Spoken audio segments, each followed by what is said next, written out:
Vaya abriendo su Biblia, Génesis capítulo 12. Vamos a iniciar lo que algunos llaman la vida de Abraham o la biografía de Abraham, relatada por Moisés en el libro de Génesis. Observen que la historia de Génesis está inmersa en historias familiares. Primero hemos hablado de la familia de Adán y Eva, después hemos hablado de la familia de Noé, y ahora vamos a llegar a una tercera familia, la familia de Abraham. Abraham es un personaje de suma importancia, no solo en el libro de Génesis, sino en la historia misma de Israel como nación. A partir de Abraham se va a formar lo que es la nación de Israel. Este es el patriarca, el fundador de la nación de Israel, y eso hace que el personaje sea mayúsculo, que sea un personaje importante en el libro de Génesis, y no solo en el libro de Génesis, sino va a ser un personaje muchas veces citado en el Nuevo Testamento, ya sea por Pablo, ya sea por el autor a los Hebreos.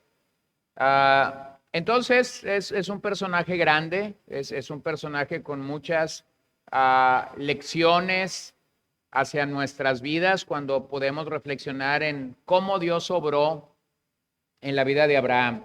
Y nuevamente tenemos que decir que cuando nos acercamos a personajes en el Antiguo Testamento, tenemos que cuidarnos de simplemente obtener lecciones moralistas de ellos, de simplemente decir, eso es lo que yo tengo que hacer.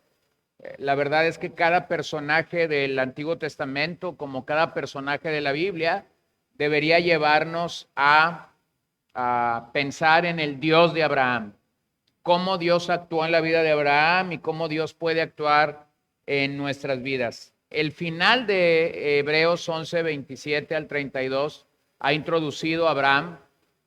Se nos dice que Taré es el padre de Abraham. Abraham se va a convertir en un personaje principal en los siguientes versículos. Abraham es un descendiente de Sem, y el linaje de donde vendría Jesús finalmente sería el linaje de Sem. Así que bien pudiéramos decir que Abraham es un antecesor de Jesús, de acuerdo a lo que esos últimos versos del capítulo 11 nos dicen. Ahora, antes de llegar al capítulo 12, permítame leer lo que el libro de Josué nos recuerda y que el libro de Génesis no nos dice. Josué 24:2 dice: y Josué dijo a todo el pueblo, así dice el Señor Dios de Israel, al otro lado del río habitaban antiguamente los padres de ustedes, es decir, Taré, padre de Abraham y de Nacor, y servían a otros dioses. Y eso es lo que quiero destacar. Cuando Dios va a llamar a Abraham, Abraham no es un creyente del Dios del que venimos leyendo en el libro de Génesis. En otras palabras, Abraham es un idólatra, no tiene a Dios o no tiene a Yahvé como el Dios al cual seguir, y eso lo confirma el libro de Josué cuando está hablando de los antecesores que han vivido en esta tierra.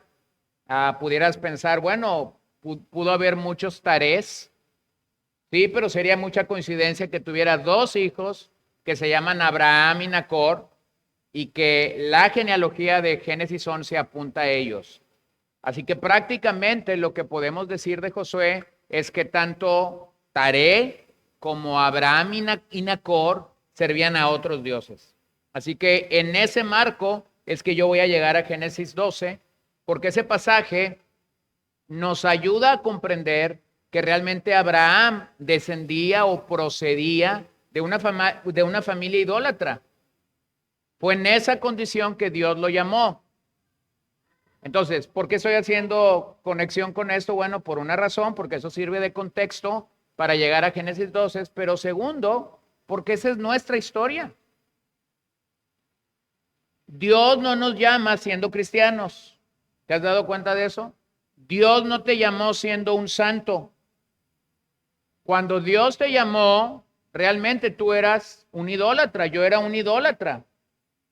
Y lógicamente entendemos que cuando me refiero a que éramos idólatras, me refiero a que el Dios al que perseguía nuestra alma, el Dios en el que confiaba nuestra alma, no es el Dios de las Escrituras. Así que se van a presentar dos grandes retos al llegar a la lectura de Génesis 12. Nosotros vamos a tener dos grandes retos. Primer reto, Dios fue el Dios de Sem, pero no fue el Dios de Taré. Claramente en la genealogía vemos que Sem invocó el nombre de Dios, pero vemos a Taré aquí en idolatría. Eso significa que entonces Abraham califica como un idólatra. Segundo reto que nosotros tenemos en el pasaje que vamos a leer es que Dios le promete a Abraham descendencia, una descendencia como las estrellas en el cielo o como la arena en la playa, en el mar. Sin embargo, su esposa es estéril. Entonces tenemos a un idólatra siendo llamado por Dios, recibiendo una promesa de ser padre de una nación, pero está casado con una mujer estéril. Esa es la manera como tenemos que llegar a Génesis 12 y poder leer lo que Dios va a decir. Porque claramente esto es un gran impedimento. Dios no trabaja con idólatras. Dios no pudiera llevar adelante la promesa que está dando con una mujer estéril. Sin embargo, Dios es Dios y nosotros sabemos que sí puede convertir el corazón de un idólatra hacia Él y sí puede abrir la matriz de una mujer si a Él le place hacerlo. Entonces, este es un recordatorio para todos nosotros de que solo Dios puede quitar cualquier tipo de obstáculo para venir a Él. Dese cuenta que cuando nosotros pensamos en evangelismo o cuando nosotros pensamos en que Dios se mueva alrededor de una familia, inmediatamente comienzan los peros, ¿no? Pero es idólatra, pero es estéril, pero es ladrón, pero es un narcotraficante, pero es un drogadicto, pero es una prostituta. Hermanos, no hay peros para Dios. Si Dios lo quiere hacer, puede hacerlo porque Él es el único que finalmente puede quitar los obstáculos para venir aquí. Aquí nos vamos a encontrar rápidamente con estos dos obstáculos que ya he señalado. Y también tenemos que decir que la historia de Abraham en Génesis no es una biografía completa. Nosotros tenemos eventos que suceden en la vida de Abraham, pero no tenemos una biografía completa. De hecho, su biografía en este capítulo va a iniciar a la edad de 75 años. No sabemos absolutamente nada de él del año 0 al 74.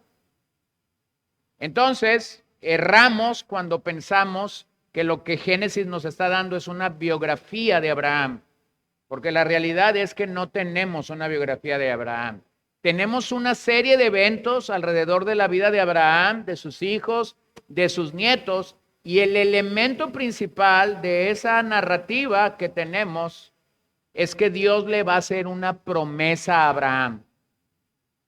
Y es alrededor de esa promesa que Dios va a estar haciendo algo, va a estar obrando, va a estar transformando, va a estar librando, va a estar cuidando a la promesa para que esa promesa finalmente se cumpla. Escucha lo que dice este comentarista. Abraham recibiría las mismas cosas a las que se aferró el pueblo en Babel. Tendría un gran nombre, sería padre de una gran nación y se convertiría en una fuente de bendición para toda la tierra. En otras palabras, el Señor mantendría sus propósitos para la creación y la humanidad a través de Abraham y los que le siguen. ¿Cuál es la diferencia? Si este hombre está recibiendo todo lo que los constructores de Babel querían, la diferencia es muy sencilla. Dios no llamó a los constructores, Dios no llamó a Nimrod a edificar una ciudad. Todo lo que ellos buscaban, Dios se lo concede a Abraham. ¿Cuál es la diferencia? Dios llamó a Abraham. En otras palabras, Dios está orquestando lo que va a suceder con Abraham alrededor de su vida y del relato que vamos a encontrar en Génesis. Acompáñame a Génesis 12, versos 1 al 3.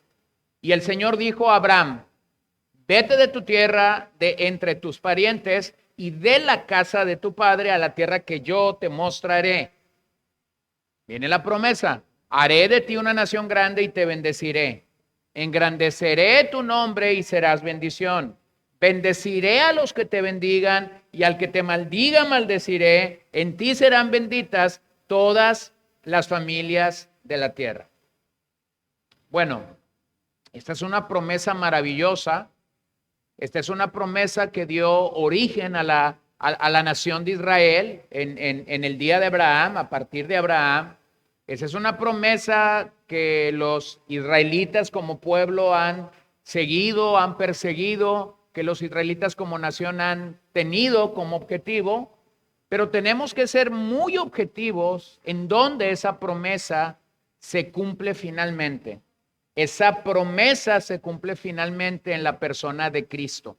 Observe que al final en ti serán benditas toda la familia de la tierra. Está en singular, no en plural.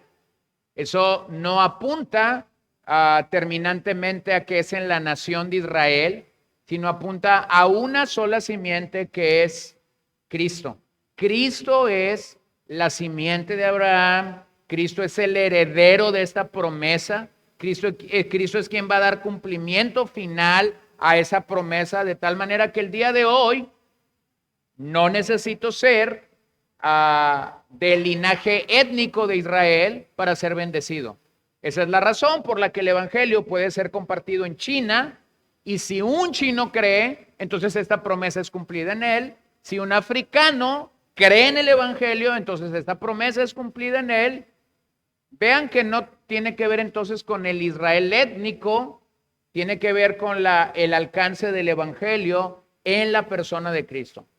Bueno, con ese objetivo en la mira, o con ese entendimiento de dónde esto va a terminar cumpliéndose, podemos observar que en el capítulo anterior, Abraham reside o habita en la tierra de Harán. Harán está ubicado a unos 560 kilómetros al noreste de Jerusalén. Y ahora Dios toma la iniciativa de llamar a Abraham.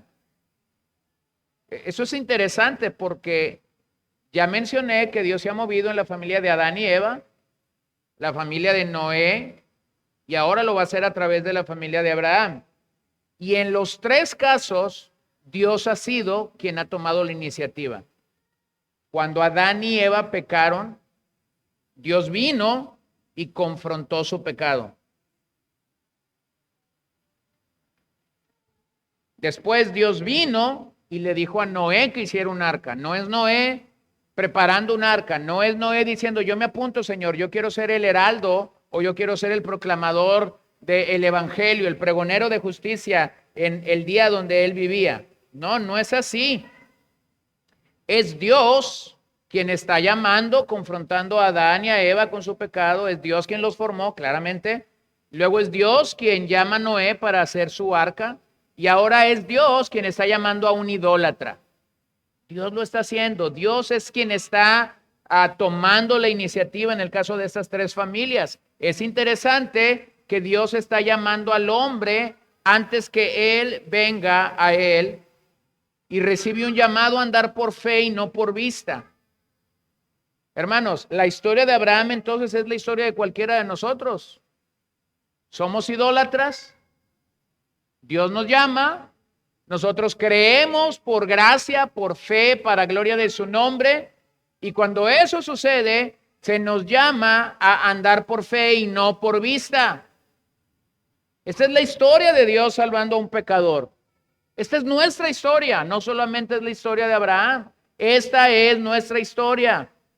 Abraham no tenía absolutamente nada por lo cual Dios lo llamara. Era un idólatra, no era un santo, no era un justo, No era alguien que había andado rectamente con Dios. Sin embargo, a partir de que Dios lo llama, lo que vemos aquí es que claramente la fe de Abraham fue sincera. Vuelvo a decir una frase que durante el capítulo 4 de Romanos mencioné. Su fe no fue perfecta.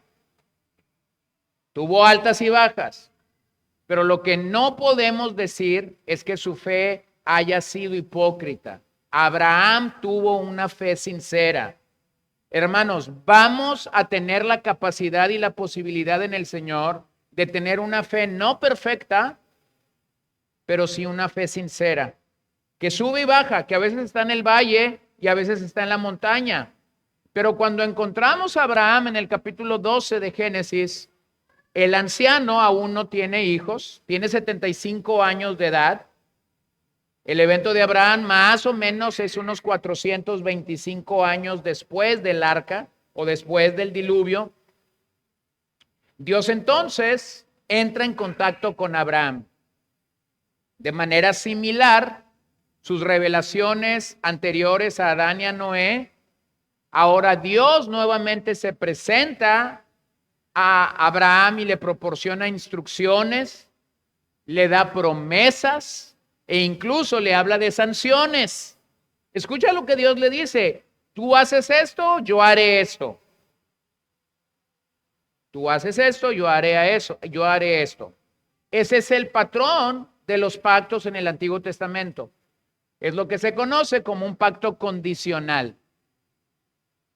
Lo vemos más tarde con Israel. Si tú me obedeces, yo te voy a bendecir. Deuteronomio 28. Si tú me desobedeces, yo te voy a maldecir. Bueno, eso no es algo nuevo en Deuteronomio. Ese es el estilo de pacto que Dios ha venido trabajando a lo largo de Génesis, Éxodo, Levítico, Número, hasta llegar a Deuteronomio. Yo te doy una promesa, tú te sometes a ella, yo te voy a bendecir. Entonces, el pacto hasta ese día es un pacto condicional. Tú cumples, yo cumplo. Tú cumples, yo cumplo.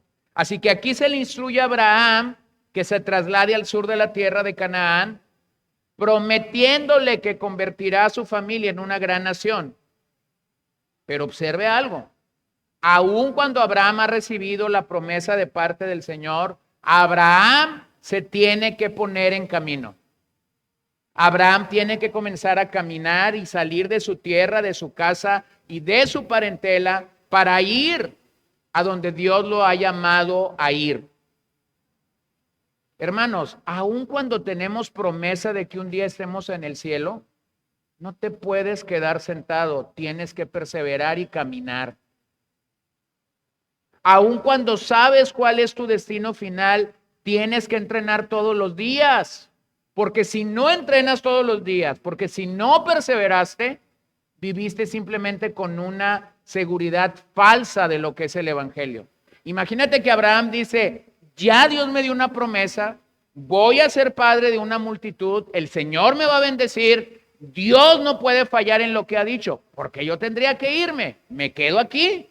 Esta es mi zona de seguridad, esta es mi zona de confort, esta es mi familia, esta es mi tierra, aquí todos me conocen. No, Dios le da una promesa, le da una orden e inmediatamente después Abraham está en camino.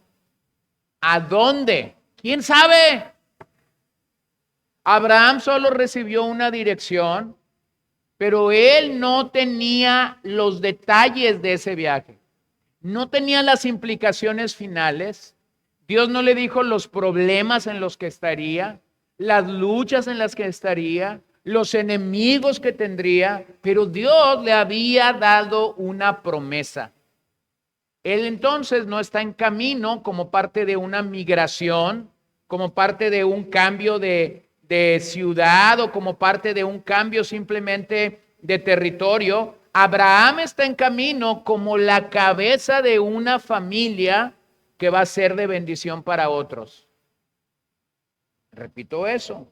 Abraham está en camino como parte o como la cabeza de una familia que va a bendecir a otras familias.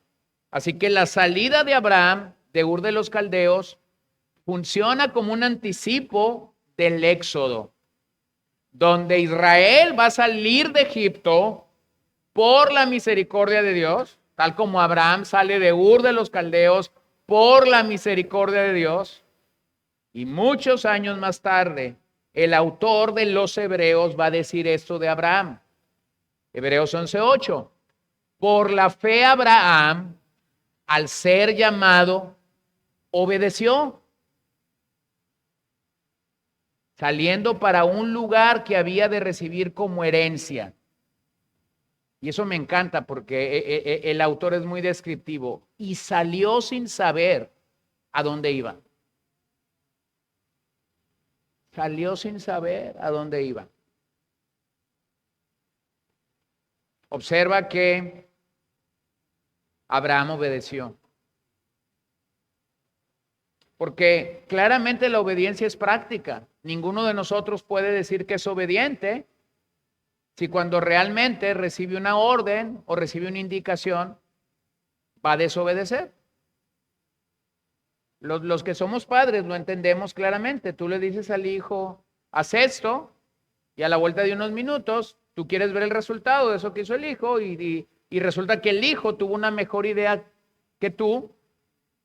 Él actuó de una manera o de una forma que tú no lo requeriste, y ahora el resultado es al revés. Al revés.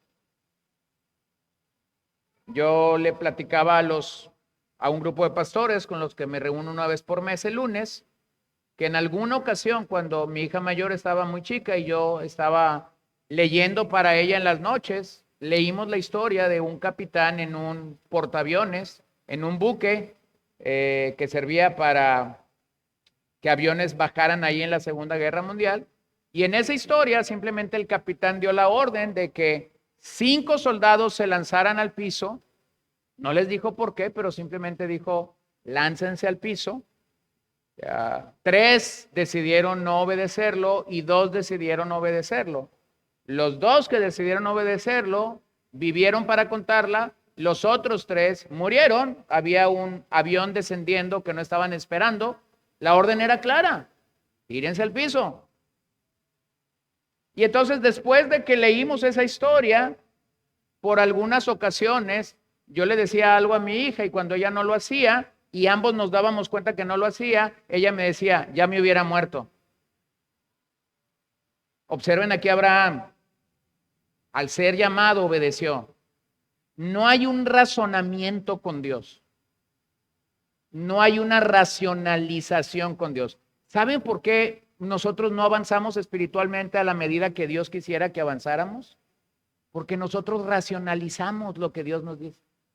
El Señor nos dice, haz esto, y nosotros decimos, no, Señor, está muy difícil. El Señor nos indica a través de nuestras autoridades, sea autoridades en la casa, autoridades en la iglesia, autoridades civiles o autoridades en el trabajo. El Señor nos da órdenes, nos da indicaciones y nosotros tardamos tiempo en decir, pero ¿por qué me está diciendo eso? Hermanos, por la fe Abraham al ser llamado, simplemente obedeció.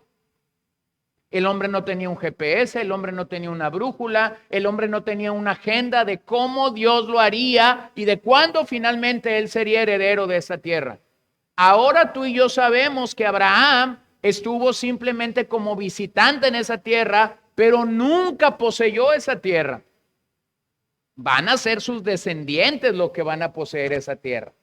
Abraham nunca vio la promesa de este versículo cumplida cabalmente, porque la historia de la redención va a ser desplegada hasta que Cristo muere en la cruz para que esta promesa se lleve a cabo.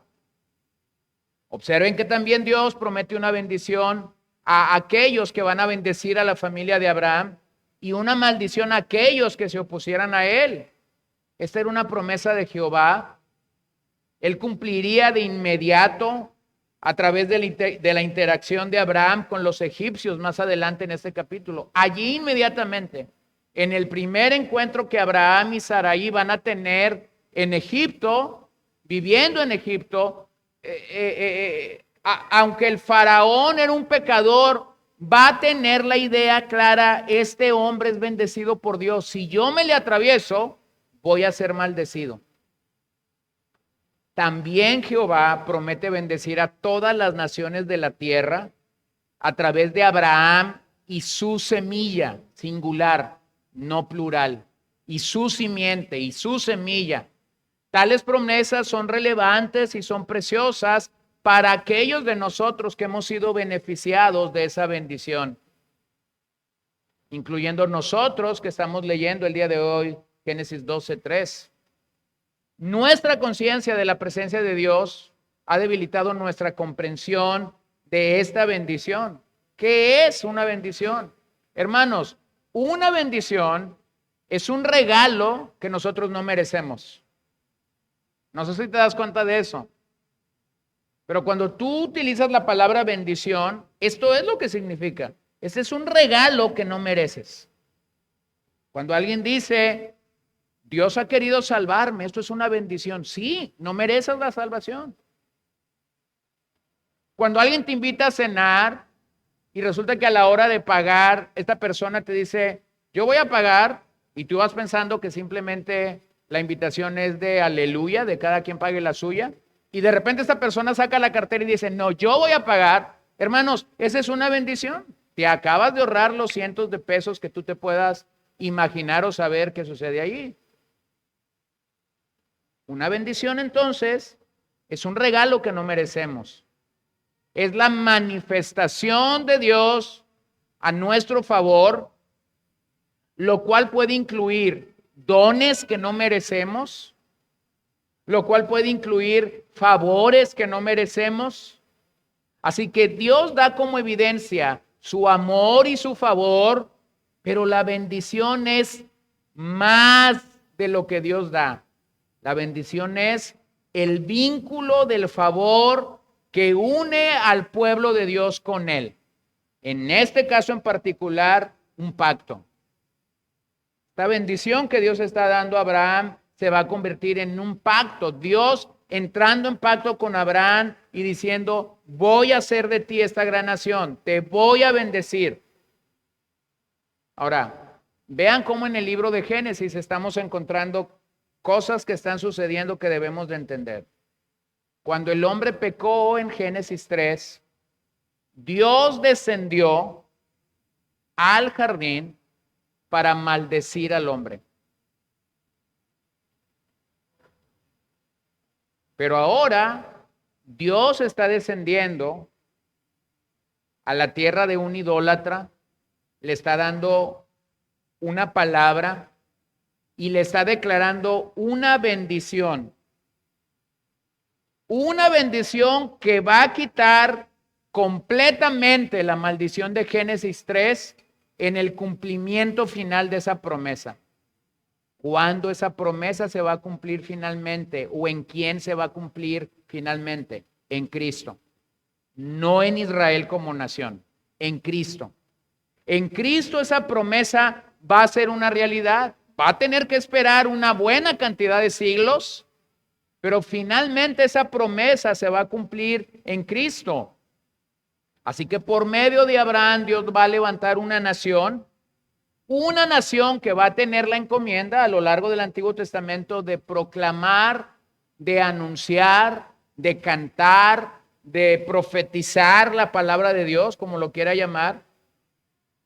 Y todo el mundo ahora pudiera beneficiarse de esa palabra de Dios, una palabra que Dios originalmente le está entregando a los judíos. Eso es lo que Pablo dice en Romanos 3, cuando está hablando de qué ventaja tiene el judío sobre el gentil. Escucha lo que Pablo dice en Romanos 3. ¿Cuál es entonces la ventaja del judío? ¿O cuál es el beneficio de la circuncisión? Ya ha dicho en el capítulo 2, ninguna. Ha sido negativo, pero ahora lo va a ver del lado positivo cuando él dice en el verso 2, grande en todo sentido. En primer lugar, porque a ellos les han sido confiados los oráculos de Dios. Algo más sencillo para nosotros. A ellos se les confió la palabra de Dios. ¿Dónde comenzó todo eso? Comenzó con Abraham. obedeciendo al Señor y levantando una nación que tenía la responsabilidad de proclamar o de anunciar la palabra de Dios a todos los términos de la tierra. ¿Israel falló? Sí, porque ellos pensaron al revés. No era ellos proclamando la gloria de Dios a todas las naciones. Lo que ellos decían es, si alguien quiere saber, que venga para acá. Acá está Jerusalén, acá tenemos el templo. Observe la gran comisión. Cuando Dios da la gran comisión, Él no está diciendo que todas las naciones vengan a Jerusalén para escuchar el mensaje del evangelio. No, no fue así. Por tanto, id por todo el mundo, predicar el evangelio a toda criatura. ¿Se dan cuenta? Él está regresando a su plan original. Ustedes tienen la palabra, ustedes tienen la promesa, ustedes tienen al Dios que salva, ustedes tienen al Dios que quita obstáculos para que la gente pueda venir a mí. Vayan y prediquen el evangelio. En Jerusalén, en toda Judea, en Samaria y hasta lo último de la tierra. Entonces, allí es donde vamos a ver que Cristo va a bendecir a todos los términos o a todas las familias de la tierra. De hecho, somos lo que hemos sido bendecidos a través de este hombre Abraham, y específicamente hemos sido bendecidos a través de su semilla, es decir, el Señor Jesucristo. Esa pequeña semilla que comienza en Génesis 12 va a germinar y esa bendición va a llegar a nosotros a través del Señor Jesucristo. El Nuevo Testamento va a dar testimonio de que Abraham es el padre de la fe, y es el padre de la fe porque nos modela creer en el Señor cada vez que somos llamados. Esa es la razón por la que hoy hay japoneses que son creyentes, sudaneses que son creyentes, brasileños, samoanos, chinos, suecos y santos de todo el mundo que claramente están bendecidos por causa de Abraham y de su semilla. Por causa de Abraham y de su semilla. Nuevamente, singular, Cristo. Ahora surge una pregunta que es válida y que muchos hacen. ¿Por qué debería Dios elegir a este hombre, Abraham, de entre los millones de otras familias de la tierra? Bueno, la Biblia no nos deja con la duda, porque mucha gente dice, bueno, ¿y por qué Dios escogió a los judíos? ¿Por qué Dios quiso escoger a esta nación? Ve la respuesta en Deuteronomio 7. Deuteronomio 7, versos 7 al 8. El Señor no puso su amor en ustedes, ni los escogió por ser ustedes más numerosos que otro pueblo, porque eran el más pequeño de todos los pueblos, más porque el Señor los amó y guardó el juramento que hizo a sus padres. El Señor los sacó con mano fuerte y los redimió de casa de servidumbre, de la mano de Faraón, rey de Egipto. ¿Por qué es que Dios elige entonces a Abraham para formar esta nación? Bueno, yo creo que el texto te lo dice claramente. Porque los amó y porque él guardó el juramento que hizo a sus padres. ¿Quién es el primer padre o el primer patriarca de esta gran nación? Abraham. Ahora dése cuenta de algo. Usted conoce la historia de Israel. Usted ha leído el Antiguo Testamento alguna vez. Esta nación pecó, falló, fue incrédula, fue rebelde, fue terca, y sin embargo, el Señor guardó su juramento, los amó. Ahora, alguien preguntará, bueno, ¿y por qué los disciplinó? ¿Por qué los mandó al exilio? En el caso de Asiria, un exilio del que nunca regresaron. En el caso de Judá, yendo a Babilonia, un exilio que duró 70 años. Hermanos, es que tenemos que entender al Dios de la Biblia. El Dios de la Biblia nos ama de tal forma que cuando nosotros no acatamos su palabra, nos va a disciplinar. Hebreos capítulo 12. El padre que ama va a disciplinar. Y lo que Dios está haciendo entonces a lo largo de la historia de esta nación, Israel, que inicia en Abraham, es amarle, mostrarle su amor, mandarles profetas que les van diciendo cómo va a actuar, de tal manera que el entendimiento profético del Antiguo Testamento es: Dios no va a hacer nada que Él no nos haya revelado. ¿Sí? Por eso les reveló que si seguían siendo rebeldes los iba a llevar cautivos. Se lo cumplió a Israel, la nación del norte. Y unas décadas más tarde se lo cumplió a Judá, la nación del sur. Así que el Señor explica claramente en la propia palabra que eligió a Abraham porque eligió hacerlo. Amó a Israel porque lo quiso amar, no porque tenía algo en especial, no porque era algo en especial, sino porque quiso amarlo. Vamos otra vez a nuestra historia. Dios nos salvó no porque nosotros fuéramos a aportarle algo a su iglesia. Dios nos llamó no porque nosotros tuviéramos nada, algo que dar, sino porque Él tenía mucho que darnos a nosotros, principalmente su amor. Entonces la Biblia no ofrece ninguna otra base para el llamado de Dios sobre Abraham.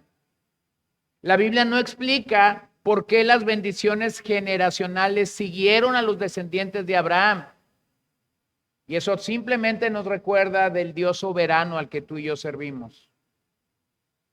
Cuando nosotros confiamos en la soberanía de Dios, nosotros debemos reconocer que Dios no tiene por qué darnos explicaciones de sus actos providentes y de la manera como Él actúa en nosotros.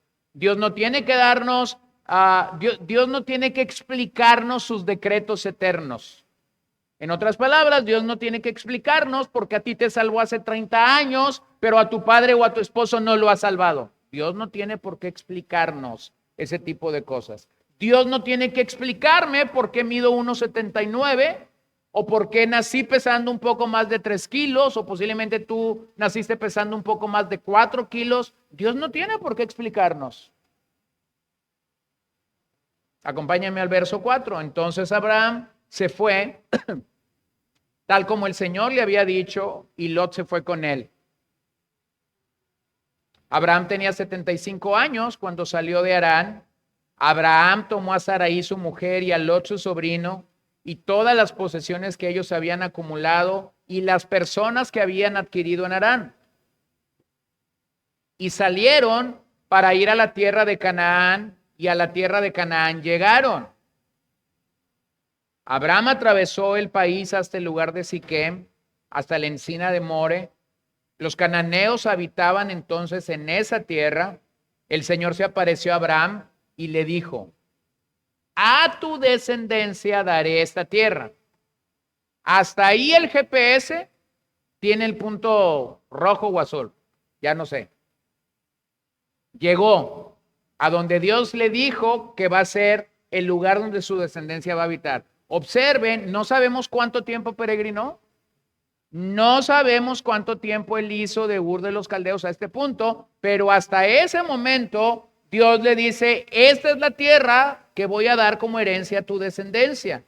Entonces Abraham edificó ahí un altar al Señor que se le había aparecido. De allí se trasladó hacia el monte oriente de Betel y plantó su tienda, teniendo a Betel al occidente y Jai al oriente. Edificó ahí un altar al Señor e invocó el nombre del Señor, y Abraham siguió su camino continuando hacia el Negev. Y casi esto pudiera parecer una clase de geografía, ¿no?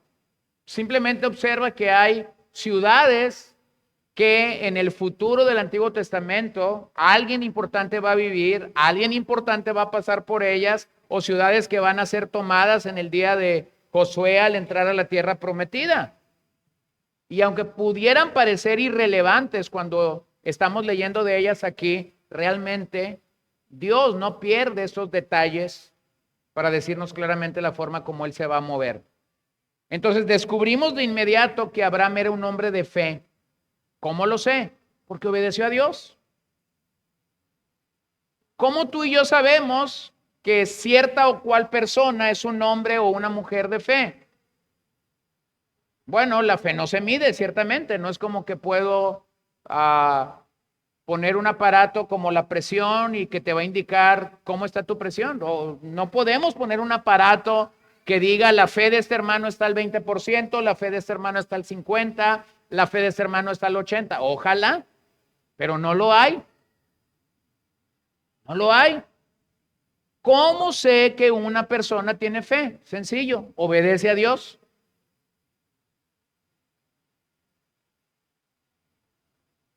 Dios nos dice arrepiéntete, me arrepiento. Dios me dice confiesa, confieso. Dios me dice ve, voy. Dios me dice ora, oro. Dios me dice sé generoso, soy generoso. Dios me dice lleva la carga o acompaña a alguien que tiene una carga pesada, lo acompaño. O sea, no hay cómo medir, pero la fe se ve. Se ve en acciones claras, se ve en acciones prácticas. ¿Cómo vemos la fe de Abraham aquí? Su obediencia. Él obedeció el mandamiento de Dios y se mudó a Canaán. Luego, cuando él llega a Canaán, construye un altar, llama el nombre de Jehová o invoca el nombre de Jehová.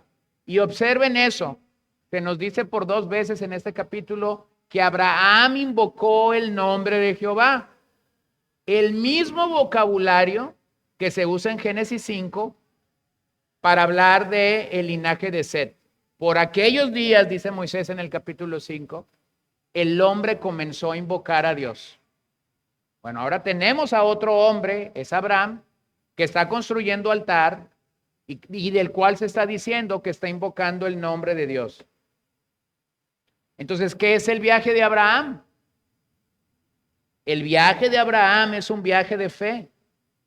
Él realmente creyó a Dios. Él realmente creyó que Dios era bueno. Él realmente creyó que Dios lo ayudaría. Él realmente creyó que Dios lo bendeciría. Y observe algo, él no está diciendo cómo me va a ayudar. Él no está diciendo a quién va a mandar para que me ayude. Él no está diciendo cómo será posible que Dios me bendiga. Todas estas preguntas que nuestra mente sin Dios en algún momento se hace. Observe lo que Romanos 10:17 dice, la fe viene por el oír y el continuo oír de la palabra de Cristo. Una vida sin la palabra es una vida débil de fe, de tal forma que cuando me toca creer que Dios es mi ayudador, simplemente yo no creo que Él me va a ayudar. Cuando me toca creer que Dios es mi proveedor, simplemente yo no creo que Él me va a proveer. Cuando la Biblia me dice que Él me va a bendecir, simplemente yo no creo que Él me va a bendecir. ¿Por qué? Porque no conozco a ese Dios. Cuando un hombre llama a Dios, cuando un hombre invoca a Dios, como Abraham lo está haciendo en este pasaje, esa es una expresión de su total dependencia a Dios. Lo que ese hombre está asegurando cuando invoca o cuando adora el nombre de Dios es que él realmente ha confiado en Dios de manera plena. Es que él realmente ha puesto su fe en Dios de manera total. Al llamar a Dios, se debe creer primero que Dios existe. Hebreos 11, en los primeros versos, ¿no? Sin fe es imposible agradar a Dios, porque es necesario que aquel que se acerca a Dios crea que le hay. O sea, nadie se va a acercar dudando, te vas a acercar creyendo que Dios existe y que Él va a recompensar con salvación a los que le buscan. Mira cómo Pablo lo dice, 1 Corintios 1:2 y Romanos 10:13.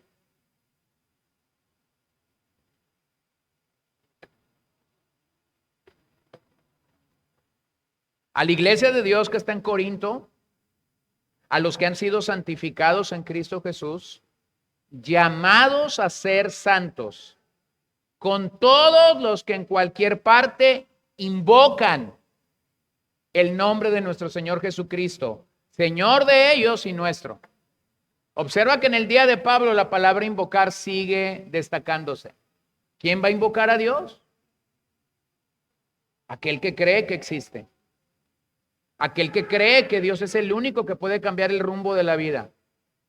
Aquel que cree que Dios es el único que puede transformar un corazón idólatra, como en el caso de Abraham, o abrir la matriz, como en el caso de la promesa que ellos recibieron en Saraí. Luego véanlo en Romanos 10:13. Porque todo aquel que invoca el nombre del Señor, ¿será qué? Salvo. Ese es el inicio de la vida cristiana. Un pecador siendo convicto por el Espíritu Santo de la necesidad que tiene de clamar o de invocar al Señor para llegar a ser salvo. Así que Pablo describe al pueblo de Dios como aquellos que invocan el nombre del Señor Jesucristo. Esa bendición de invocar el nombre del Señor es infinita, es para todos nosotros. Qué diferente es cuando buscamos a Dios de una manera rutinaria. Permítanme poner una expresión que a veces califica mi propia búsqueda y posiblemente califica tu propia búsqueda de Dios. Qué lamentable cuando buscamos a Dios mediocremente. Señor, aquí estoy, es otro día. Bueno, mi hermano, eso no es invocar a Dios. Eso no es invocar a Dios. Invocar a Dios es acercarte con un corazón creyente completamente de que lo que vas a pedir solamente Él lo puede hacer. No vengo con Él como platicar con la comadre, no vengo con Él como platicar con el compañero de trabajo, no vengo con Dios como para tener una comunicación o una charla así meramente social o meramente de amistad. Vengo con Él confiando que solo Él puede resolver cualquier cosa o cualquier situación en mi vida. Vengo adorándolo como lo que es, el Rey de Reyes, el Señor de Señores. A lo largo de miles y miles de años de la historia mundial, lo vemos en ambos testamentos, hombres y mujeres de fe constituyen este grupo, si usted lo quiere llamar así, llámelo así, si tiene problemas para llamarlo, no lo llame así, pero vienen constituyendo este club exclusivo, este grupo selecto de aquellos que llaman a Dios. No, es que no cualquiera llama a Dios y lo vemos alrededor de nosotros. Mientras usted puede estar clamando y gimiendo delante de Dios, a su alrededor puede estar su hermano, su hermana, su padre, su madre, su esposo o sus hijos, que ellos no tienen ningún interés en invocar el nombre del Señor. Eso debería menguar la forma como nosotros invocamos al Señor. Claro que no, todo lo contrario. Eso debería intensificar la forma como nosotros invocamos el nombre del Señor, pidiendo misericordia de parte de Dios para la vida de estas personas. Así que cuando Abraham invocó a Jehová, le habló en términos familiares, como un amigo llama a otro. Esa es la misma manera como en el Nuevo Testamento llamamos a Cristo el Hijo de Dios. Lo llamamos como nuestro amigo, como nuestro libertador, como nuestro refugio en el día de la tribulación. Nosotros quisiéramos que Dios fuera un amigo para todos, pero la realidad es que una amistad tiene que ser cultivada. ¿Cómo una persona llega a ser un amigo de Dios? Porque ha cultivado esa amistad. De tal manera que cuando un impío o un pecador te habla de Dios como amigo, él no sabe lo que está diciendo. Si él jamás invoca el nombre de Dios y solo va a invocar el nombre cuando esté metido en una gran urgencia o en un gran problema, lo que esa persona te está diciendo es que Dios no es su amigo realmente. El Nuevo Testamento es más claro porque nos habla que son solo aquellos que se acercan a Dios por fe y a través del sacrificio de la simiente de Abraham, que podemos llamar apropiadamente a Dios como nuestro amigo, solo por Cristo. Por supuesto, nuestro sacrificio se encuentra en su Hijo. Por supuesto, nuestra victoria, nuestra bendición mayor, la obra mayor que tú y yo podemos recibir es la obra de Cristo en el Calvario. Así que observen cómo el Señor se aparece una segunda vez a Abraham y, como ya leímos, le promete la tierra de Canaán a su familia.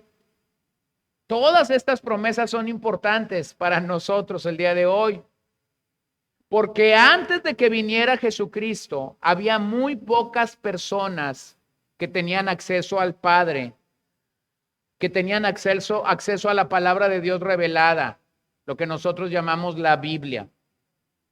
La Biblia había quedado solamente para los israelitas, los que vivían en Canaán o en la tierra prometida. Pero una vez que Cristo muere por nosotros en la cruz, la palabra de Dios va a extenderse más allá de las fronteras de Canaán. Hechos 1:8. Pero recibiréis poder cuando haya venido sobre vosotros el Espíritu Santo, y me van a ser testigos. Observe que el plan de Dios desde el día de Pentecostés es que los apóstoles salgan de Jerusalén y prediquen el evangelio fuera de esa comunidad. Pasa el capítulo 3, vemos un tremendo avivamiento en Jerusalén. Viene el capítulo 4, vemos un tremendo mover de Dios entre los apóstoles, de tal manera que van a la cárcel, y aún estando en la cárcel, ellos están adorando y proclamando a Cristo, viendo las bondades de Cristo. Los mandan llamar, les dicen no hablen más en este nombre, pero pareciera ser que le dicen todo lo contrario. Ellos salen y siguen hablando del nombre de Cristo. La iglesia va creciendo, la palabra de Dios va creciendo en Jerusalén, pero todavía no salen. Hechos capítulo 5, cuando todo va perfecto, como iba en el jardín del Edén, el pecado se asoma y podemos tener un paralelo de lo que pasa en Hechos 5 con lo que pasa en Génesis 3.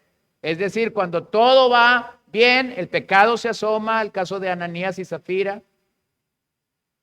No solamente se ponen nerviosos los de adentro de la iglesia, también se ponen nerviosos los de afuera de la iglesia. Hechos capítulo 6, vemos que la palabra del Señor se sigue multiplicando, se levantan a los primeros diáconos en la iglesia primitiva para atender las necesidades que los apóstoles no pueden atender, porque ellos están concentrados en el ministerio de la palabra y en el ministerio de la oración, pero todavía no han salido de Jerusalén. ¿Cuál era el propósito de Dios? Les voy a mandar el Espíritu Santo para que ustedes salgan de Jerusalén. Entonces, como ellos no entendieron claramente la orden, Dios acelera ese proceso. Hechos capítulo 7, tenemos la predicación por excelencia de Esteban, y cuando Esteban predica, entonces se desata una persecución en Jerusalén para los cristianos. Y entonces los cristianos comienzan a salir porque no quieren morir, y comienzan a ir a las aldeas cercanas, y más tarde van a llegar a las ciudades donde el evangelio no ha llegado. ¿Dónde inició todo eso? Cuando el heredero de la promesa de Abraham está muriendo en la cruz. Es a partir de ese momento que la promesa es cumplida. Los hombres van a predicar a Cristo. Cristo va a salvar a los idólatras y a los pecadores. Los va a llamar a ser parte de la iglesia, tal y como lo hizo con su santo Abraham. Esos creyentes van a comenzar a caminar, a peregrinar en fe, y se espera que esa fe que persevera sea la fe que finalmente un día nos lleve a la presencia de Dios. Así que el pueblo de Dios y su influencia se ha extendido sobre cada masa de tierra. Y cada institución del hombre, cuando la presencia de Dios es representada por los cristianos, ha sido bendecida. Recuerda que Jesús es la semilla de Abraham.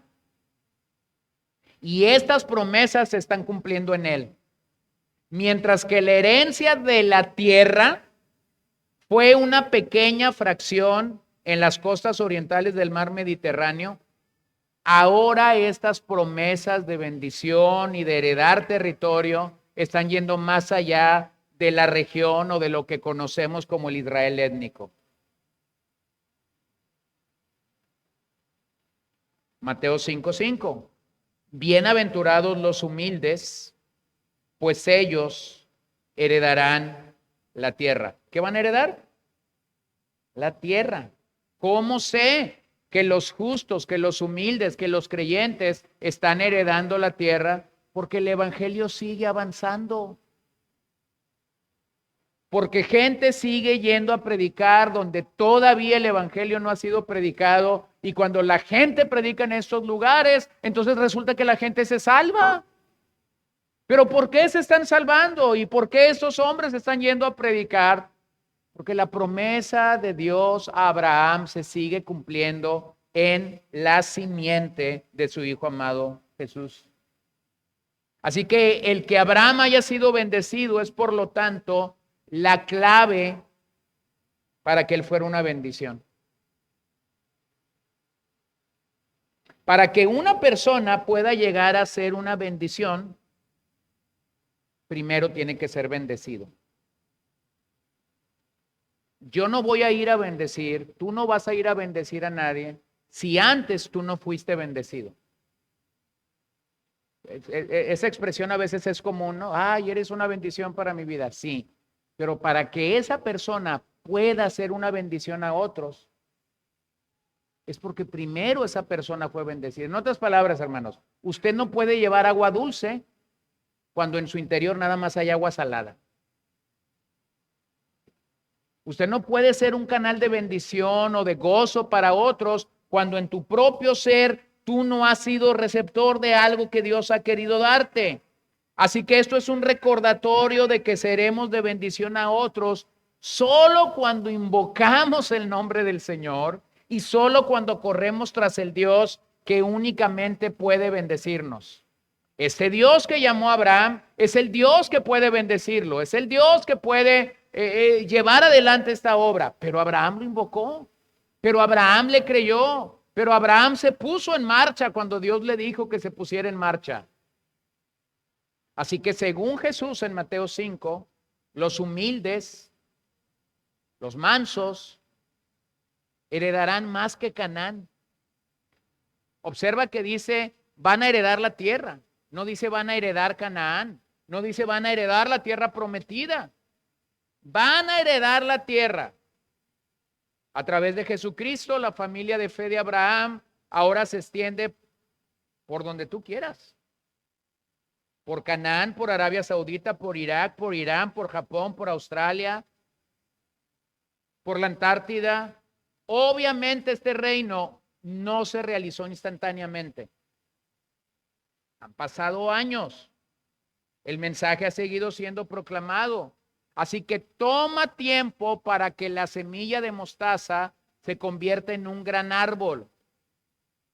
Un gran árbol que se expande por cada rincón y grieta de los territorios geográficos o instituciones de este mundo. Al menos podemos decir que Abraham y su semilla han bendecido a millones de personas en todo el mundo, especialmente desde el año 33 después de Cristo. Antes, esto ha quedado para la nación de Israel. La ley ha quedado para ellos. El conocimiento de Jehová ha quedado, y yo voy a usar la palabra, ha quedado secuestrado para Israel, porque no lo han sacado. Hay porciones de Isaías, de Jeremías, de Ezequiel, donde la palabra de Dios claramente dice, ustedes van a ser luz a las naciones. Pero eso no es, eso no se está cumpliendo allí. ¿Se acuerdan de Jonás cuando es llamado por Dios a Nínive para predicar el evangelio? Y él dice, claro que no, no voy a ir. Eso no era normal para ellos. Pero ese era el corazón de un Dios misionero desde el Antiguo Testamento. Pero la mente del Israel del Antiguo Testamento es, no se trata de ir, se trata de que ellos vengan a nosotros. Observa verso 10 al final, una porción larga, pero vamos a leerla allí. Pero hubo hambre en el país y Abraham descendió a Egipto para pasar allí un tiempo, porque el hambre era severa en aquella tierra. Cuando se estaba acercando a Egipto, Abraham dijo a Sarai, su mujer, mira, sé que eres una mujer de hermoso parecer, y sucederá que cuando te vean los egipcios dirán, esta es su mujer, y me matarán, pero a ti te dejarán vivir. Di por favor que eres mi hermana para que me vaya bien por causa tuya y para que yo viva gracias a ti. Cuando Abraham entró en Egipto, los egipcios vieron que la mujer era muy hermosa. La vieron los oficiales de Faraón y la alabaron delante de él. Entonces la mujer fue llevada a la casa de Faraón y ese trató bien a Abraham por causa de ella. Le dio ovejas, vacas, asnos, siervos y siervas, asnas y camellos. Pero el Señor hirió a Faraón y a su casa con grandes plagas por causa de Sarai, mujer de Abraham. Entonces Faraón llamó a Abraham y le dijo, ¿qué es esto que me has hecho? ¿Por qué no me avisaste que era tu mujer? ¿Por qué dijiste es mi hermana de manera que la tome por mujer? Ahora pues aquí está tu mujer, tómala y vete. Faraón dio órdenes a sus hombres acerca de Abraham y ellos lo despidieron con su mujer y con todo lo que le pertenecía. ¿Quién le dijo al faraón? ¿Quién le dijo a Faraón que realmente era la esposa de Abraham? ¿Por qué Faraón no mató a Abraham? Si le había gustado la hermana Sara, ¿por qué no lo mató? Bueno, ese es el cumplimiento rápido de lo que Dios le ha dicho a Abraham en el verso 3. El que te bendiga yo lo voy a bendecir y el que te maldiga yo lo voy a maldecir. Le envió una plaga a su casa a raíz de que él lleva a Sarai a su casa. Esta no va a ser la primera vez y eso nos recuerda que Abraham no aprendió la lección. Esta va a ser la primera de 2 veces que Abraham va a llegar a un territorio extranjero y va a decir que Sarai es su hermana. Eso era una media verdad porque Sarai sí era su media hermana. Pero en una situación como esta, primero era su esposa. Bueno, durante un tiempo de hambre y de sequía en Canaán, Abraham lleva a su familia a Egipto para sobrevivir. Abraham fue sensible a los peligros potenciales que enfrentaba su familia en Egipto, dándose cuenta de que donde no hay fe verdadera en el Dios vivo, habrá un gran peligro para toda familia piadosa. Vuelvo a repetir eso. Abraham está consciente de esta realidad. Donde no hay una fe verdadera en el Dios vivo, hay peligro para nuestras familias. Llévelo, expórtelo a cualquier parte de su hogar, de su familia. Si usted como padre ha puesto límites para sus hijos, para cualquier cosa, y usted pone como regla esto, aquí no hay una evidencia clara de fe piadosa, ¿por qué yo voy a arriesgar a mis hijos aquí? Llévelo a su hogar, aplíquelo en su propio hogar. Hay un gran peligro cada vez que nosotros nos enfrentamos con fe falsa o donde no hay fe piadosa en Dios. Eso es tan cierto en las grandes ciudades hoy como lo fue en el antiguo centro de poder de Egipto. Abraham tomó varias medidas para proteger a su familia de estos peligros potenciales y dijo a los egipcios que Sarai era su hermana, como ya dije, lo cual era parcialmente cierto. Ella era su media hermana. Pero aún así no mencionó el hecho de que también era su esposa. Observe algo, el texto no aclara más sus acciones. Tampoco el texto proporciona ninguna declaración que lo elogie o que lo condene. El texto no está elogiando ni está condenando lo que Abraham dice. Así que debemos de ser muy cuidadosos de no ir más allá de lo que la Biblia nos ofrece en este escenario ético. ¿Por qué? Porque Dios es quien define nuestra ética y tiene el derecho de trazar las líneas donde lo considere apropiado. Lo que sí sabemos es que las escrituras elogian la humilde sumisión que Saraí tuvo a su esposo en esta situación desfavorable para ella. La que estaba en riesgo de ser tomada como una mujer era Saraí. Según el apóstol Pedro, ella obedeció a su esposo sin miedo en lo que nosotros llamaríamos el área gris en la toma de decisiones éticas. Al hacerlo, esta fiel esposa dio un ejemplo para toda esposa piadosa. Escucha 1 Pedro 3:6. Así obedeció Sara a Abraham, llamándolo Señor. Y ustedes han llegado a ser hijas de ellas si hacen el bien y no tienen miedo de nada que pueda aterrorizarlas.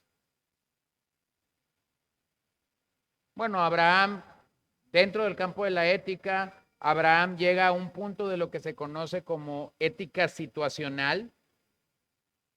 Es decir, en esta descripción de lo que es la ética, Abraham realmente guardó la vida en medio de esta situación, pero claramente la Biblia ni lo elogia ni lo condena por ello. Al final, Dios mostró su trato preferencial a su hombre Abraham mientras estaba en Egipto y protegió a su familia. Esto sin duda proporciona una hermosa imagen de la misericordia de Dios. Algunos dirán, bueno, pero si mintió, ¿por qué Dios no lo fulminó? Hermano, no eres Dios y Dios sigue siendo Dios. Dios sabrá por qué no lo fulminó. Dios sabrá por qué no lo ajustó. Tan no lo ajustó que, como ya dije, Abraham va a repetir la dosis unos capítulos adelante. Este hombre en circunstancias muy desafiantes, donde su fe puede no haber sido la más fuerte, pero fue sincera. Cuando el narrador reflexiona sobre la razón de la justicia de Abraham delante de Dios, en el capítulo 15, verso 6 de Génesis, él va a atribuir a su obediencia, él va a atribuir a su fe y no a su obediencia. Él va a decir que por su fe Abraham estuvo allí delante del Señor. Pablo va a seguir el mismo estilo que Moisés y va a hablar del estándar de la fe de Abraham y no de sus obras en Romanos 4 y en Gálatas 3. Así que la centralidad aquí es la gracia de Dios. Lo que vemos aquí es la centralidad de la gracia de Dios a la respuesta de la corrupción humana. ¿Sí? Este hombre idólatra que ha sido llamado por Dios para obedecerle, al final de este relato, al final de este capítulo por lo menos, o de este primer episodio de su vida presentada por Moisés para nosotros, no está terminando en el mejor récord. Si esto fuera una carrera de 400 metros y recuérdenme cuántas líneas hay, 10 o 12 en la pista. Vamos a pensar en 10, 8. Hay 8. Vamos a pensar que esta es la primera carrera de 400 metros que Abraham ha corrido. Hermanos, está llegando en 8º lugar. Porque empezó como idólatra y Dios lo salvó, pero está terminando como mentiroso. Entonces, ¿pudiéramos alabar la mentira de Abraham? No. Pero lo que sí podemos alabar es la gracia de Dios. La gracia de Dios sosteniendo a quien llamó. Y lo mismo sucede con nosotros.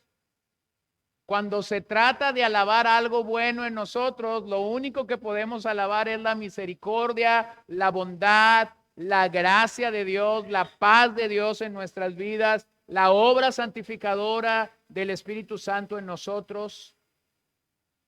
Bueno, déjame terminar. ¿Cómo este pasaje me enseña a caminar con Dios en fe y en obediencia? A caminar con Dios en fe y en obediencia. Primero, este pasaje es relevante para cada persona, ya sea judío o gentil, porque lo podemos leer en la Biblia ahora mismo en el siglo XXI. Finalmente, este mensaje no es la historia de la nación de Israel. Este mensaje es la historia de todo creyente de la simiente de Abraham, a saber, de todo creyente en Jesucristo. Somos bendecidos en Abraham porque somos parte de la familia de Abraham. Bueno, ¿cómo puedo saber eso? Romanos me lo dice. No es judío simplemente el que lo es de sangre o el que lo es de descendencia de Abraham, sino que es judío el que cree en la simiente de Abraham. Ese es judío el que cree en Jesucristo. Por supuesto, muchos de nosotros no somos parte de la línea de sangre de Abraham, pero aún así hemos sido adoptados en la familia de Abraham por la fe. Mira lo que dice Gálatas 3:29. Y si vosotros sois de Cristo, ¿de quién? De Cristo. Entonces son descendencia de Abraham, herederos según la promesa. Génesis 12:3. Los que pertenecemos a Cristo hemos sido hechos hijos de Abraham, participamos en las promesas dadas a Abraham. Así que cualquiera que tenga fe en Jesús es un hijo de Abraham y parte de la familia de Abraham. Así que si compartimos la fe de Abraham, recibiremos las promesas, recibiremos la herencia, recibiremos las bendiciones de Abraham. Así que eso es un recordatorio de que somos parte de una gran nación llamada el reino de Dios. Eso suena medio raro. No pertenecemos a la nación de Israel. Nadie aquí tiene descendencia o linaje judío. Aunque digas shalom, aunque no sepas qué quiere decir shalom. Ninguno de nosotros tenemos línea directa de Abraham porque no tenemos sangre, porque no tenemos nombres raros. Pero somos parte de esta gran familia de Abraham llamada el reino de Dios. Construimos este reino de acuerdo con los principios contenidos en la palabra de Dios. El reino de Dios era solo un trabajo incipiente durante el tiempo de Abraham, especialmente en comparación con los grandes logros que se han llevado a cabo desde que Cristo murió en el Calvario. Abraham podía ver grande a imperios como Egipto o el incipiente reino de Babilonia, pero el reino de Dios ha crecido durante los últimos 2000 años, lenta, pero seguramente. No hay un solo imperio de pie que no sea el reino de Dios. Todos los demás han caído. Jesús ya ha heredado territorio a través de nuestra familia, en el sentido de que nuestro hogar, nuestra propiedad, nuestros negocios, nuestros ministerios, todos son parte de la herencia que hemos recibido. Todos. Nada de lo que tenemos, nada donde trabajamos, nada de lo que poseemos es nuestro. Todo es de Dios. En la medida que aplicamos principios bíblicos a cada área de nuestras vidas, hemos convertido esa parte del mundo en el reino de Jesucristo. Si tú aplicas principios bíblicos en tu hogar, has convertido tu hogar en una parte del reino de Jesucristo. Si aplicamos principios bíblicos en una iglesia, hemos convertido esa iglesia en una parte del reino de Jesucristo. Si aplicamos principio bíblico en nuestro ministerio de predicar la palabra fuera de la iglesia, hemos extendido el reino de Dios. Número 2, debemos ser una familia de fe, lo que significa que debemos obedecer la palabra de Dios y clamar a Él en adoración. Clamar a Él en adoración. Por eso oramos, por eso adoramos al Señor, por eso nos reunimos el día domingo prioritariamente para adorar al Señor. Observa que después de 5000 años seguimos los pasos de Sed y de Abraham. Ellos invocaron el nombre del Señor. 5,000 años después, nosotros tenemos que seguir invocando el nombre del Señor. No solo cuando estamos en un aprieto. Tenemos que venir voluntariamente delante de Él, intencionalmente delante de Él. Número 3, Saraí proporciona un buen ejemplo de una esposa que obedeció a su esposo en fe, incluso bajo circunstancias difíciles y peligrosas. Por supuesto, hay más que pudiéramos aprender. Por supuesto, esto no debe ser tomado por las hermanas presentes y las que no están presentes como mera retórica, o que pasé por aquí simplemente como pasadita para tener que decir algo de Sara. Hay casos claros en los que una esposa debe obedecer a Dios en lugar de su esposo. Sin embargo, cuando se trata de áreas grises, ella debe someterse a su esposo y confiar en que Dios la protegerá a ella y a su familia. Áreas grises. Áreas blancas no.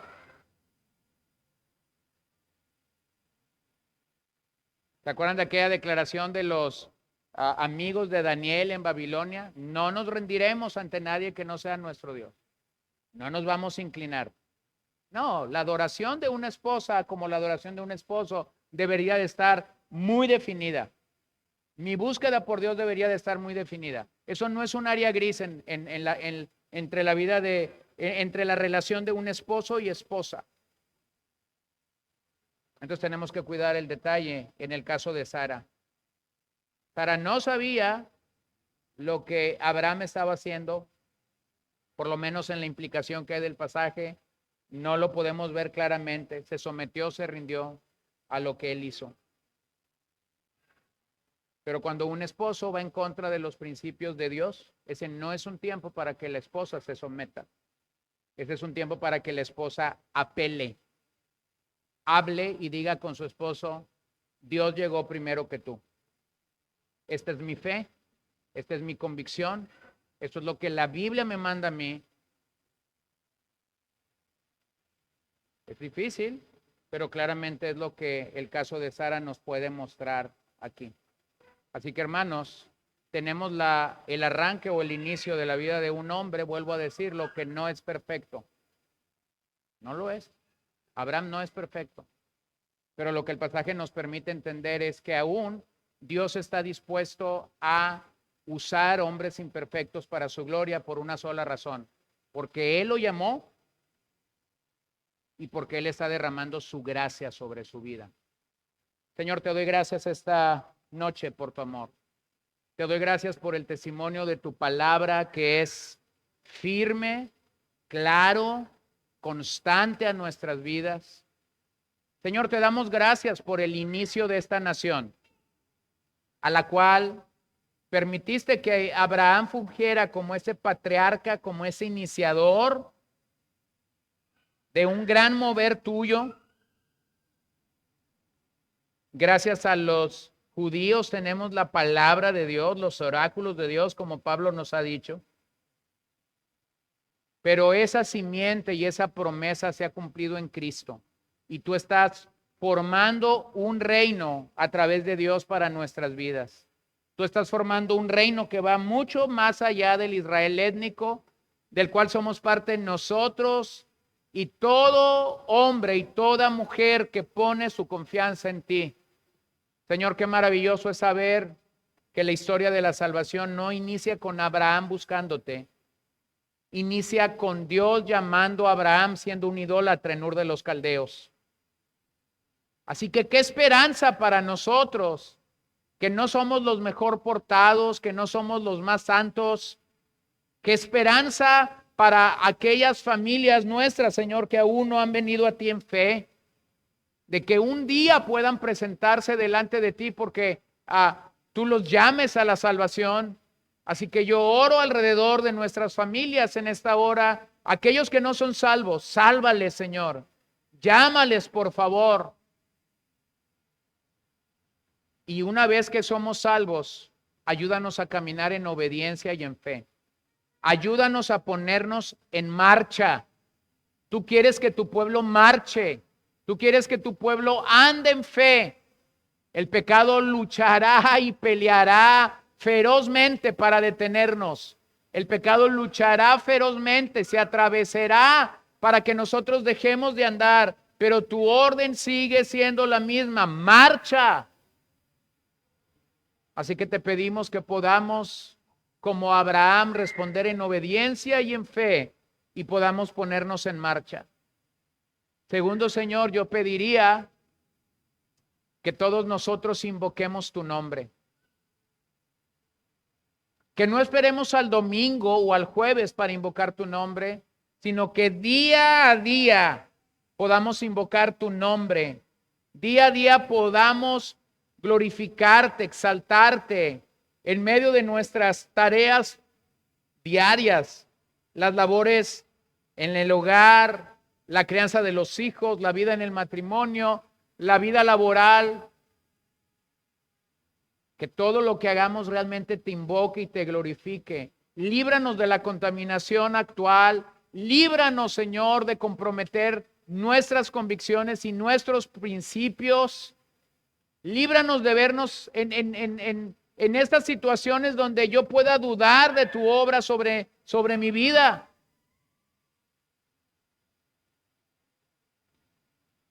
Señor, pero también quisiéramos pedirte que bendigas a nuestras esposas, a las hermanas que están presentes con una vida de obediencia y de sometimiento, como la que Saraí presentó en este pasaje, y que también les des el entendimiento y la convicción clara cuando eso no debe de ser así.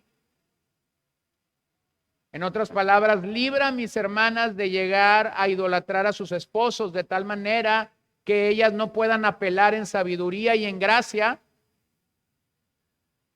cuando Cristo está siendo ofendido, cuando Cristo está siendo pisoteado en el hogar o cuando la palabra se está violando abiertamente, que ellas puedan elevar primeramente su voz delante de ti pidiendo misericordia y gracia, y segundo, que ellas puedan apelar a sus autoridades, sus esposos, dales palabras, dales entendimiento claro y ayúdalas.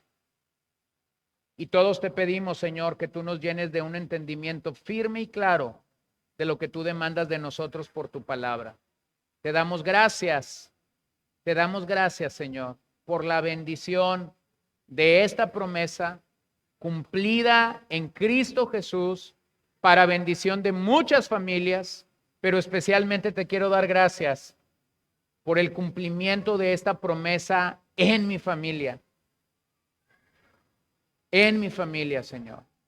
Gracias que puedo presentarme delante de ti y decirte, gracias porque salvaste a mis bisabuelos, gracias porque salvaste a mis abuelos, gracias porque salvaste a mis padres, gracias porque me salvaste a mí y a mis hermanos, y ahora nos estás permitiendo ser testigos de cómo tú salvas a nuestros hijos y a nuestros sobrinos. Gracias, Señor. Esta es la promesa de Cristo, esta es la promesa de Abraham cumplida en Cristo para nosotros. Y sé, Señor, que de la misma manera como lo hiciste con nosotros, tú estás salvando y extendiendo tu bendición a la vida de mis hermanos y de sus familias. Te damos a ti el reconocimiento, la gloria y la honra que solo tú mereces. En el nombre de Jesús oramos. Amén.